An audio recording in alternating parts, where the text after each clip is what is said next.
नमस्कार, मैं जितेंद्र चतुर्वेदी। दिल्ली सेवा विधेयक अभी कानून की शक्ल में आया नहीं, लेकिन उससे पहले अरविंद केजरीवाल और उनके सरकार का संकट बढ़ने लगा है। खबर विजिलेंस डिपार्टमेंट की तरफ से आ रही है, वही विजिलेंस जिसे अपने पास रखने के लिए अरविंद केजरीवाल ने खूब पापड़ बेले, 8400 किलोमीटर की यात्रा कर डाली, तमाम राजनीतिक दलों से मेल मुलाकात कर ली और फिर अंततः जाकर एक बड़े गठबंधन का हिस्सा बन गए। और उसका हिस्सा बनने की एक ही वजह रही कि किसी तरीके से राज्यसभा में इस विधेयक को पास नहीं होने देंगे और फिर विजिलेंस अपने पास आ जाएगा, तो ये जो घपले घोटालों की फाइलें हैं इन्हें इधर उधर कर लिया जाएगा। लेकिन ना लोकसभा में उनके मुताबिक गणित था और ना राज्यसभा में आम आदमी पार्टी के लिहाज से गणित है, क्योंकि वहां एनडीए और उसके समर्थन का कुनबा बढ़ता जा रहा है। तो वहां जो होगा उसने आपको पहले ही डरा रखा है। उसके ऊपर विजिलेंस ने जो कार्रवाई शुरू की है उसने तो सरकार के भीतर हाहाकार मचा दिया है।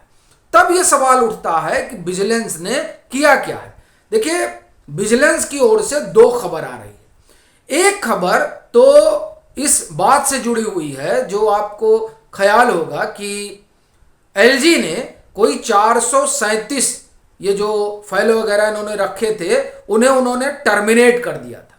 उसमें से कोई 125 जो है वो दिल्ली विधानसभा में कार्यरत थे।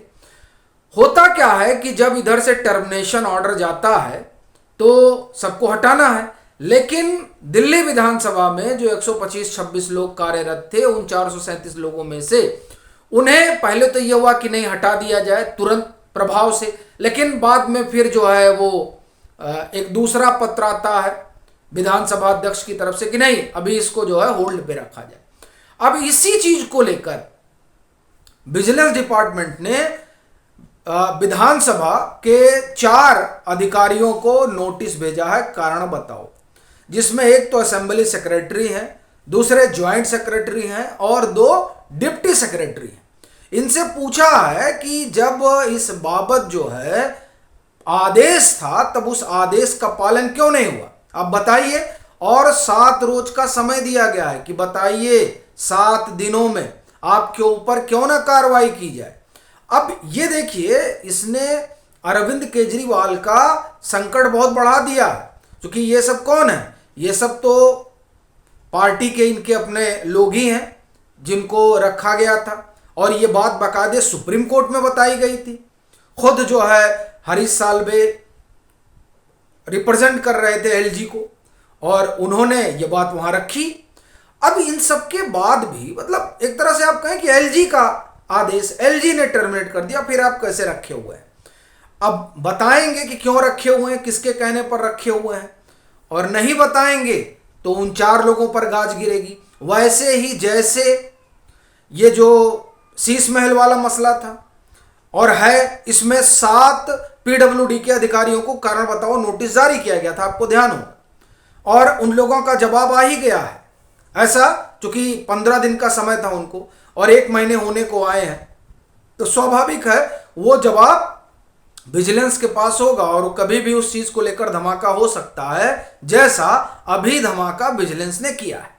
अब एक और चीज विजिलेंस की तरफ से हुई है, जो अरविंद केजरीवाल के करीबी हैं, उनके जो निजी सचिव हैं, उनको बंगला वगैरह अलॉट कर दिया गया था। अब बंगला जिस टाइप का उन्हें अलॉट किया गया था उस टाइप का बंगला उनको नहीं मिलना चाहिए था जो अपनी हायरार्की है, लेकिन अब वो बंगला इसलिए उनको दे दिया गया चूंकि वो मुख्यमंत्री के निजी सचिव हैं।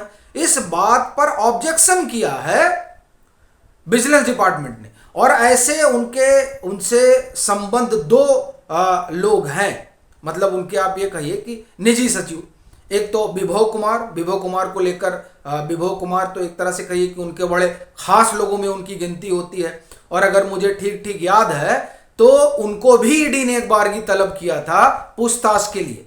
ये जो सब मामला चल रहा था घपले घोटाले वाला, शराब वाला, तो उसी में उनसे भी कुछ चीजें पूछी गई थी। अब उस पूछताछ का क्या हासिल रहा ये धीरे धीरे बाहर आएगा, क्योंकि अब तो जो कुछ आप ये कहें कि अरविंद केजरीवाल के पास था उस सब को छीन लिया एक तरीके से सरकार ने ऑर्डिनेंस और उसके बाद में बिल लाकर, और अब वो कानून बनेगा। तो जो कुछ आप ये कहें कि अरविंद केजरीवाल के पास था भी और जिसके बल पर वो बहुत उछल कूद कर रहे थे, वो एक झटके में नरेंद्र मोदी की सरकार ने ले लिया कि चलिए अब आप छोड़िए और आप देखते हैं आप कैसे जो है काम करते हैं, आप समझ नहीं रहे किस तरीके से काम करना चाहिए। बहरहाल तो वो तमाम चीजें अब निकल कर आएंगी, और ये जो बंगला वगैरह मिला इसे उन्होंने, और दूसरे एक और इनके सचिव हैं जिनको इस तरह का बंगला मिला जिसमें वो फिट नहीं बैठते हैं, तो उसको लेकर भी सवाल जो है वो उठाया है विजिलेंस डिपार्टमेंट ने। तो अब आप देखिए कि अरविंद केजरीवाल के लिए संकट किस तरीके से बढ़ता जा रहा है, और ये संकट जो है वो आने वाले दिनों में कम होगा, इस बात की संभावना तो नगण्य है। और ये इसलिए कह रहा हूं क्योंकि जब ये जो विधेयक है राज्यसभा में पारित हो रहा है, चूंकि जो आप ये कहें कि संख्या बल है, उस संख्या बल में अभी देखिए टीडीपी ने भी कह दिया है कि हम समर्थन कर रहे हैं, और वाईएसआर कांग्रेस कर ही रही है, बीजू जनता दल कर ही रही है। तो अब जो नंबर गेम है, उस नंबर गेम में एनडीए बहुत आगे निकल चुकी है सहयोगियों के साथ, तो राज्यसभा में कुछ होने से रहा। अब बस वो वहां आएगा, पास होगा और ये कानून की शक्ल ले लेगा। उसके बाद जो दो चार चीजें शुरू होनी हैं, उन दो चार चीजों में देखिए विजिलेंस, एक तो ये उसने पूछा है कि ये जो 437 हटाएगा उसमें 126 किसके कहने पर रखे हुए थे, ये बताओ, और क्यों ना आपको तलब किया जाए, नापा जाए, ये तमाम चीजें होंगी। फिर शीश महल वाला मसला सब चल ही रहा है, इसी में एडवर्टाइजमेंट वाला भी मसला है जिसकी हमने आपसे चर्चा की थी कि ये जो national capital civil services authority जिसकी मीटिंग नहीं बुलाई जा रही, उस मीटिंग के ना बुलाए जाने का कारण यही है कि कई हैं जो नपने जा रहे हैं जिन पर कार्रवाई होगी। तो अब ये भले उसको अरविंद केजरीवाल अभी तक उस पर टाल मटोल करते रहे हो, लेकिन इस कानून के शक्ल में जैसे ही आ जाएगा, अभी आप देखिए कानून की शक्ल में ये आया नहीं है और विजिलेंस जो है एक्टिव हो गई है, तब आप कल्पना करिए कि जब ये कानून की शक्ल में आ जाएगा तो विजिलेंस वो तमाम फाइलें खोल देगा जो अभी तक आप एक तरह से कहें कि इस वजह से लूप लाइन में पड़ी हुई थी कि नहीं चलिए जो चल रहा है उसको चलने दीजिए। और उसमें जो सबसे बड़ी चीज है वो 1300 करोड़ रुपए का जो ये क्लासरूम वाला मसला है, जिस पर विजिलेंस ने खुद जो अपनी प्राइमरी इंक्वायरी की, उसने अपनी रिपोर्ट में ये पाया कि नहीं, ये जो 2020 के विधानसभा चुनाव के दौरान भाजपा आरोप लगा रही थी कि क्लासरूम घपले घोटाले का, वो कह रहे हैं कि नहीं साहब 1300 करोड़ रुपए का तो हुआ है और इसके लिए कोई स्पेसिफिक एजेंसी हायर की जानी चाहिए। तो उनका भी कहना ये है कि सीबीआई वगैरह जांच करे। तो अब जब ये कानून की शक्ल लेगा तो विजिलेंस और ऐसी कई चीज ऐसा लगता है कि निकालेगा, जिसके बाद ईमानदारी की लहर पर सवार होकर सरकार बनाने वाले अरविंद केजरीवाल का वो जो नकाब है वो पूरी तरह से गिर जाएगा। फिर वो अपनी पीठ थपथपाते रहे ये कहते हुए कि हमने 1 तारीख को एमसीडी के लोगों को वेतन दे दिया, जबकि ये नहीं बता रहे हैं कि वो पहले भी मिल सकता था, लेकिन तब चूंकि जो अंशदान दिल्ली सरकार का हुआ करता था वो देते नहीं थे। क्यों?